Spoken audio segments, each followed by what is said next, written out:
Pabirong sinagot na ni Vice Ganda ang tungkol sa planong patakbuhin siyang presidente sa 2028. May mga nagtutulak nga kay Vice na kumandidato sa pagkapresidente sa 2028 dahil marami nga ang naniniwala na siya lang ang kayang magpataob sa mga politiko na gustong maging pangulo sa susunod na halalan.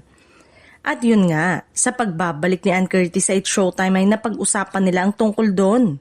Kapag tinatanong ako ng mga kaibigan ko, do you think Vice will run? Sabi ko, masyado siyang maganda ngayon. Ayaw niyang i-stress ang self niya, chika ni Ann.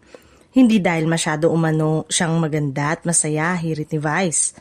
Press ganda. Sigaw naman ni Jong Hilario na animo ay nangangampanya na para kay Vice Ganda. Kaya umano tama na ang mga biro-biro na yan. Nagbibiroan lang po kaming magkakapatid. Huwag kayong nagpapaniwala. Mababash na naman ako ng mga alaga ng mga tatakbo. Akala nila totoong tatakbo ako. Nako, huwag niyo po akong sinasama sa mga ganyan. Pagtututol na saad naman ni Vice. Ang hirap, kahit mayor lang tatakbuhin mo, mayor Vice pa rin, pabirong sabi ni Vong kay Vice. Hindi na ako umangat, hindi na ako pinakamaganda lang, Vice na lang ako, say naman ni Vice. At biglang ang iniba na ni Vice Ganda ang tsikahan nila.